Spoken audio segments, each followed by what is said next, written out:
تو وہ قاسمی صاحب کا پورا شعر اس طرح ہے کہ شام ہوتے ہی عطا کیوں ڈوبنے لگتا ہے دل، کچھ نہ کچھ ہونے کو ہے اور ناگہاں ہونے کو ہے۔ واہ واہ واہ، بات آسا۔ تو وہ جو ہے نا ناگہاں ہونے کو ہے، یعنی کہ کوئی غیر متوقع واقعہ ہونے کو ہے، تو ظاہری بات ہے وہ کچھ نہ کچھ اگر ہونا ہے جو کہ بقول قاسمی صاحب کے ناگہاں بھی ہے، تو اس میں پھر ماضی کی غلطیاں بھی ہیں، ان کا خیال رکھنا چاہیے۔ اسی لیے آپ نے سوال تو ٹھیک کیا ہے، لیکن اب کتنا ہم اپنے ماضی کو کرے دیں۔ اب تو پاکستان کے بچے بچے کو پتا ہے کہ ہمارا ماضی اتنا شاندار نہیں ہے۔ ہماری تاریخ میں بہت بڑے بڑے لوگ پیدا ہوئے ہیں جنہوں نے ہمیں یہ ملک بنا کے دیا، لیکن ہم نے ان کے کردار سے اور ان کی تعلیمات سے کوئی فائدہ تو نہیں اٹھایا، نہ ہی ان کے راستے پہ چلے، تو نتیجہ ہمارے سامنے ہے۔ اب ہمارے ارد گرد جو بھی ہو رہا ہے تو وہ کچھ نہ کچھ غلط ہی ہو رہا ہے، اور اب اس کچھ نہ کچھ غلط کو صحیح کرنا ہے۔ اب بیچ میں ناگہاں بھی آ گیا، تو ناگہاں سے لڑائی ہے ہماری اصل میں، ٹھیک ہے؟ تو ناگہاں جو ہے وہ ایک بہت بڑی رکاوٹ ہے ہماری ترقی کے راستے میں، اور وہ ناگہاں کون ہے؟ وہ جیسا کہ آپ نے خود ہی کہا کہ کیا اس میں کوئی ہمارا کردار ہے، وہ ہم خود ہی ہیں۔ تو اس میں اب یہ ایک ادبی محفل ہے اور جان ایلیا صاحب کا جشن بھی ہے، تو جان ایلیا صاحب کو آپ بڑی اچھی طرح جانتے ہیں سارے جو ان کے نام پہ ہونے والے اس جشن میں شریک ہیں۔ تو جس طرح کے جان ایلیا صاحب تھے، بڑے ہی ایک ذہین آدمی تھے، بڑی اچھی شاعری کرتے تھے، لیکن دیکھنے میں وہ ایسا لگتا تھا کہ تھوڑے سے وہ غیر روایتی انسان ہے۔ میں یہ تو نہیں کہہ رہا کہ اب نارمل ہے، لیکن ایک غیر روایتی انسان تھے جو سخت گرمی میں بھی کمبل اوڑھ کے کبھی کبھی نکل آتے تھے، اور رات گئے بھی سیاہ چشمہ لگا کے لوگوں کو حیران کر دیتے تھے۔ تو کچھ ایسی ہی کیفیت آج کے پاکستان میں ہے کہ آج کا پاکستان جو ہے وہ جان ایلیا کی شاعری اور جان ایلیا کا جو وضاحت اور کردار تھا وہ اس کی غمازی کر رہا ہے، کہ اس میں آپ کو کچھ نہ کچھ ناگہاں بھی نظر آتا ہے، لیکن کچھ شاعری جو ہے جان ایلیا کی وہ آپ کو کچھ مہرباں بھی نظر آتی ہے۔ تو اس میں تجزیہ آپ کیا کریں؟ میں اب وہ پرانی باتیں نہیں کرنا چاہ رہا، لیکن یہ ہے کہ اب کچھ نہ کچھ اگر غلط ہے تو اس کچھ نہ کچھ کو اچھا کیسے کریں؟ تو اس کے لیے ضروری ہے کہ پازیٹیو اور نیگیٹو دونوں کو سامنے رکھیں۔ صرف ہمارے ارد گرد کچھ غلط نہیں ہو رہا، کچھ اچھا بھی ہو رہا ہے، لیکن وہ جو اچھا ہے وہ غلط کیسے ہو رہا ہے؟ تو مثال کے طور پہ میں اب کیا مثال دوں؟ آپ کو عجیب و غریب مثال دوں گا کہ آپ کو پتہ ہے پاکستان دنیا میں وہ ملک ہے جو دنیا میں سب سے زیادہ نمک پیدا کرتا ہے جی قاسمی صاحب، ہم دنیا میں سب سے زیادہ نمک پیدا کرتے ہیں،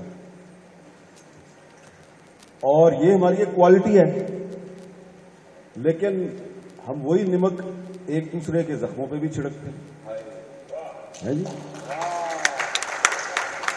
پاکستان دنیا کا وہ ملک ہے جہاں دنیا میں دوسرے نمبر پہ سب سے زیادہ دودھ پیدا کرتے ہیں ہم، بھینس کا اور گائے کا دودھ دوسرے نمبر پہ ہے پاکستان دنیا میں اعداد و شمار کے مطابق، لیکن آپ سارے اس پاکستان میں خالص دودھ کے لیے ترستے ہیں۔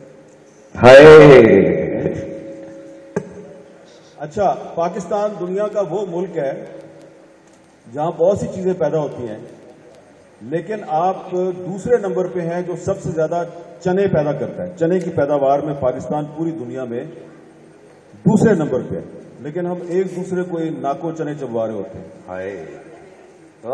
ہیں جی۔ اور مہنگا بھی ہے، کشور آپا کہہ رہی ہیں کہ چنا مہنگا بھی بہت ہے اور چنے کی دال بہت مہنگی ہے۔ تو اب دیکھیں کہ ہم نمک بھی پیدا کرتے ہیں، ہم دودھ بھی پیدا کرتے ہیں، ہم چنا بھی پیدا کرتے ہیں، لیکن یہ چیز جو ہے یہ پاکستان کے عوام کے لیے جو ہے وہ آج ان کی ریچ میں نہیں ہے. اور ابھی کل کی بات ہے کہ کم از کم 3 انٹرنیشنل ایجنسیز جو ہیں, ریٹنگ ایجنسیز اور اسٹیٹسٹکس کی ایجنسیز جو ہے, میں نے ان کی رپورٹس دیکھی ہیں لیٹسٹ مئی 2023 کی, اور میں حیران ہو گیا. میں بھی حیران ہو گیا کہ پاکستان دنیا کا سستا ترین ملک ہے پاکستان. آپ کو پتا ہے اس بات کا, آپ کو یقین نہیں آئے گا, کیونکہ آپ تو بھی اپنی گاڑی میں موٹر سائیکل میں پیٹرول جو ڈلوایا تو پسینے چھوٹ گئے ہوں گے آپ کو. لیکن اسٹیٹسٹکس یہ کہہ رہی ہے کہ پاکستان دنیا کا کاسٹ آف لیونگ کے لحاظ سے سستا ترین ملک ہے.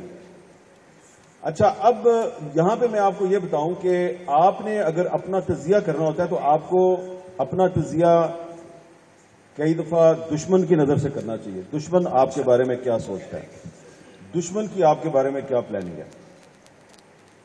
تو ان دنوں 2 ملک ایسے ہیں جن کے تھنک ٹینکس پاکستان کے بارے میں بڑی ریسرچ کر رہے ہیں اور ان کی رپورٹس اویلیبل ہیں, آپ بھی دیکھ سکتے ہیں. میں نے 3 مختلف انڈین تھنک ٹینکس کی رپورٹس دیکھی ہیں.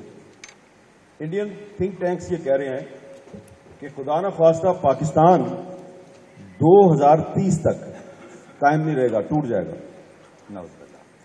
اور اسی طرح ایک امریکی یونیورسٹی کے پروفیسر جو ہیں, ان کا وہ بھی ایک تھنک ٹینک سے ان کا تعلق ہے, انہوں نے تھوڑے 3 سال اور دے دیا. انہوں نے کہا نہیں 2030 میں نہیں, اب 2033 میں ٹوٹے گا. اب اس کی کیا وجہ ہے؟ اس کے لیے وہ جو ان بیرو میٹرز اور وجوہات بتا رہے ہیں وہ کچھ نہ کچھ تو ہے نا, ہمارے نظر تو آ رہی ہیں. کیونکہ اب اگر عباس تابش صاحب جو ہیں وہ چاہیں کہ میں کچھ امید بھری باتیں کروں اور کچھ نہ کچھ اچھا آپ کے سامنے پیش کروں, تو سوال یہ پیدا ہوتا ہے کہ یہ جو جشن جان ایلیا ہے یہ تو 1.5-2 ہفتے پہلے ہونا تھا, تو یہ ڈیلے کیوں ہوا؟ تو 9 مئی کی وجہ سے ڈیلے ہوا نا. تو 9 مئی کہاں پہ ہوا؟ پاکستان میں ہی ہوا ہے. تو اب اگر ہم نے پاکستان کے بارے میں کچھ نہ کچھ اچھا کہنا ہے تو اب ہم 9 مئی کو کیسے نظر انداز کر دیں؟ عباس تابش صاحب برا نہ منائیے.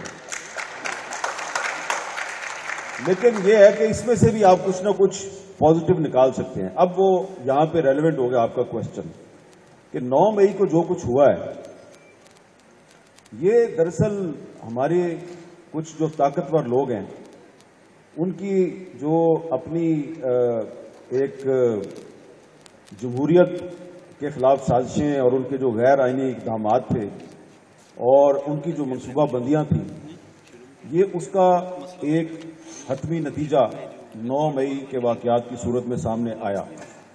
لیکن اب بدقسمتی یہ ہے کہ آپ 9 مئی کے واقعات کی ذمہ داری جو ہے وہ صرف ایک سیاسی مطبع فکر پہ ڈالے جا رہے ہیں, اور انہی کے لوگ جو ہیں وہ روز ٹی وی پہ آ کے اعلان کر رہے ہیں جی کہ ہم سیاست سے علیحدگی کا اعلان کرتے ہیں, اور جن کو سیاست سے علیحدگی کا اعلان کرنے کی ضرورت ہے ان کی طرف سے ابھی تک اعلان سامنے نہیں آیا.